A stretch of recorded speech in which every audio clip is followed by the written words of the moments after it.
রহমতুল্লাহি ওয়া বারাকাতুহু। আপনি কি ডিভোর্সের পদ্ধতি সম্পর্কে আমাদেরকে একটু বিস্তারিতভাবে বলবেন? বোন প্রশ্ন করলেন যে ডিভোর্সের সঠিক পদ্ধতিটা কি। ডিভোর্স বলতে আমরা তালাক বুঝি, যেটা আমাদের সমাজে প্রায় দেখা যায়। এটা একটা টাইপ। এই পদ্ধতিতে স্বামী শুধু মুখে বলে তালাক তালাক তালাক আর ডিভোর্স হয়ে গেল। এটাকে বলা হয় তালাকে বিদা। কোরআন বা সহিহ হাদিসে এটার কথা বলা হয়নি।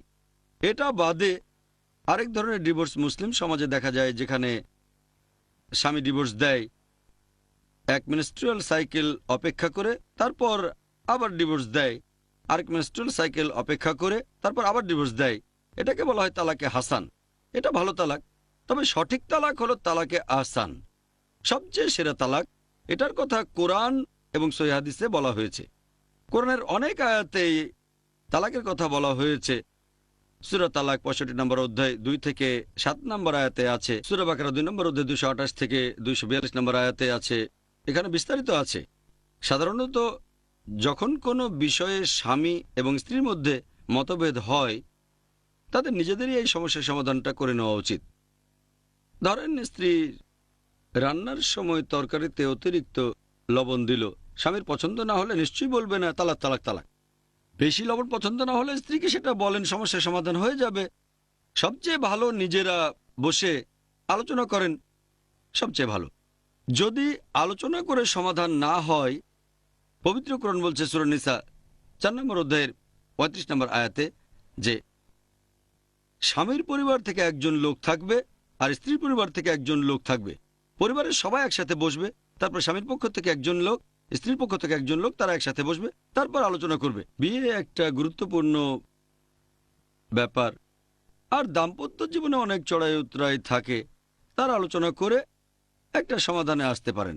তারপরও সব দিক থেকে চেষ্টা করা হলো, স্বামী স্ত্রী আলোচনা করেছে, পরিবার থেকেও আলোচনা হয়েছে, দুজন লোক ছিল, তারপরও কোনো সমাধান হলো না, তখন একেবারে শেষ উপায় হিসেবে ডিভোর্স দেয়া যেতে পারে। আর ডিভোর্স দেওয়ার সময় এটা খুবই গুরুত্বপূর্ণ যে স্বামী যখন স্ত্রীকে তালাক দিচ্ছে তখন দুজন সাক্ষী থাকবে। যখন সে বলবে তালাক, পবিত্র কোরআন বলছে সূরা বাকারার ২ নম্বর অধ্যায়ের ২২৮ নম্বর আয়াতে যে ডিভোর্স দেওয়ার পর তালাকপ্রাপ্তা স্ত্রী ৩ রজস্রাবকাল অপেক্ষা করবে বা ৩ মাস। যখন এভাবে ডিভোর্স দেওয়া হয় তখন ইদ্দা মানে প্রতীক্ষার সময়, এই সময়টা অপেক্ষা করা হয়, অন্তর্বর্তী সময়। সেখানে ৩ মাস ধরে স্বামী এবং স্ত্রী তারা একসাথেই থাকবে, কিন্তু তাদের মধ্যে কোনো সম্পর্ক থাকবে না। এটাকে অনেকটা ট্রায়ালের মতো বলা যায়। একে অপরকে ছাড়া কি থাকতে পারবে? হয়তো ২ সপ্তাহ পরে বলবে, ও আমি শুধু রাগের মাথায় তালাক বলেছি, ব্যাপারটা তো আসলে খুব সামান্য ছিল, আমার জামাটা ঠিকভাবে ইস্ত্রি করেনি, ভুলটা আসলে আমার। এভাবে তারা আবার মিলে যেতে পারে, আবার একসাথে বসবাস করতে পারে। তাহলে এখানে অপেক্ষা করতে হবে ৩ মাস। আর এই ৩ মাসে যদি স্বামী স্ত্রীর মনোমালিন্য কেটে যায়, মতের মিল হয়, তাহলে স্বামী স্ত্রী হিসেবেই বসবাস করতে পারবে। যদি ৩টা রজস্রাবকাল পার হয়ে যায়, তারপরও দুজনেই আলাদা হয়ে যেতে চায়, তাহলে তারা ন্যায়সঙ্গতভাবে আলাদা হতে পারে। তারা একে অন্যের সাথে ঝগড়া করবে না, একে অন্যকে দোষ দেবে না, জনসমক্ষে অন্যের নামে বদনাম করবে না, ভদ্রভাবে সম্মান দেখিয়ে আলাদা হয়ে যাবে। আর পবিত্র কোরআন বলছে সূরা বাকারা ২ নম্বর অধ্যায় ২২৯ নম্বর আয়াতে যে স্বামীর দেয়া উপহারগুলো ফেরত নেওয়া উচিত না, সেগুলো স্ত্রীকে দিয়ে দেওয়াই ভালো।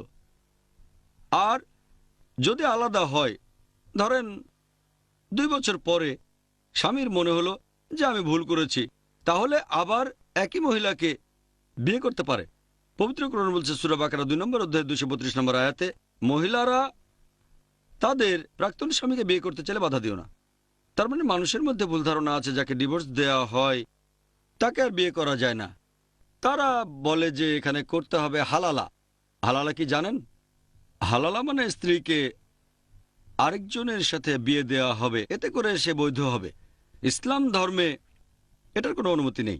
ইসলামিক নীতি অনুযায়ী কোরআন পড়লে দেখবেন প্রথমবার ডিভোর্স দেওয়ার পরেও স্বামী এবং স্ত্রী আবার বিয়ে করতে পারে ইদ্দার সময়ের পরে। তবে তারা নতুন নিকানামা আর নতুন মোহর অনুযায়ী বিয়ে করবে। এভাবে বিয়ে করার পরে আবারও যদি সমস্যা হয় আবারও সেই একই পদ্ধতি, স্বামী স্ত্রী প্রথমে আলোচনা করবে, তারপর সালিশ ডাকবে। ডিভোর্স দিতে হলে দুজন সাক্ষী লাগবে, তারপর আলাদা হয়ে যাবে। যদি 2 বছর পরে তারা মীমাংসা করতে চায় তাহলে আবার বিয়ে করতে পারে, তবে নতুন নিকানামা, নতুন মোহর। আবার সমস্যা হলে আবার আলাদা হতে পারে, তবে এটাই হলো একেবারে শেষ সুযোগ।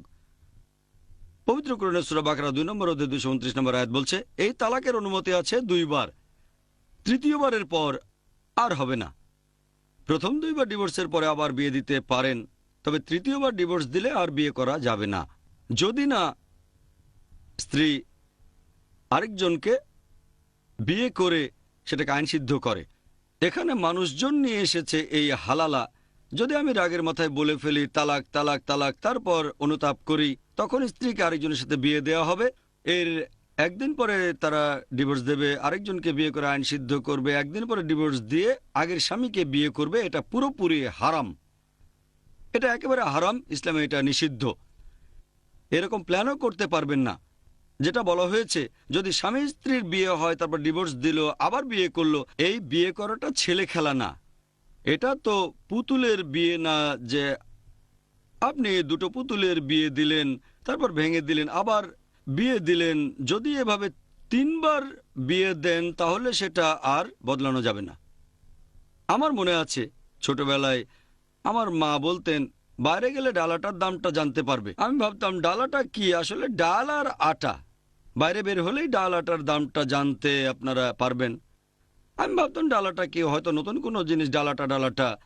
পরে বুঝতে পারলাম এটা হলো ডাল আর আটা। বাইরে বের হয়ে বাজারে গেলে জানবেন যে ডাল আটার দামটা আসলে কত। সেরকম এটা কোনো ছেলে খেলা না যে অনেক হয়েছে, একবার বিয়ে, তারপর ডিভোর্স, আবার বিয়ে, আবার ডিভোর্স, শেষ, এবারে অন্য কাউকে বিয়ে করো। তখন যদি আরেকজনকে বিয়ে করে সেই স্ত্রী, তখন সে হয়তো বুঝতে পারবে যে আমার প্রথম স্বামী দিনে 5 ঘন্টা সময় দিত, এই স্বামী তো 2 ঘন্টা সময় দেয় না, প্রথম স্বামী আমার ভালো ছিল। এভাবে যদি নতুন কাউকে বিয়ে করে তখন সে হয়তো বুঝতে পারবে যে বিয়েটা আসলে ঠিক হয়নি, ভুল হয়েছে। তখন যদি এখানে স্বাভাবিকভাবে ডিভোর্স হয়ে যায়, একই পদ্ধতি, প্রথমে আলোচনা, তারপর স্বামী স্ত্রীর পক্ষ থেকে লোকজন সমাধানের চেষ্টা করবেন, সমাধান না হলে ডিভোর্স দেবেন, 3 রজস্রাবকাল অপেক্ষা করবেন, 3 মাস অপেক্ষা করে আলাদা হবেন। তারপরে সেই স্ত্রী প্রথম স্বামীকে বিয়ে করতে পারেন যে 3 বার তালাক দিয়েছে। এটা হলো তালাকে আহসান। এই তালাকের কথা পবিত্র কোরআন এবং সহিহ হাদিসে বলা হয়েছে। অন্য 2টো তালাকে বিদা, এটা পরে বানানো, তারপরে তালাকে হাসান। সবচেয়ে সেরা হচ্ছে তালাকে আহসান। এটার কথাই পবিত্র কোরআন এবং সহিহ হাদিসে বলা হয়েছে। আশা করি উত্তরটা পেয়েছেন।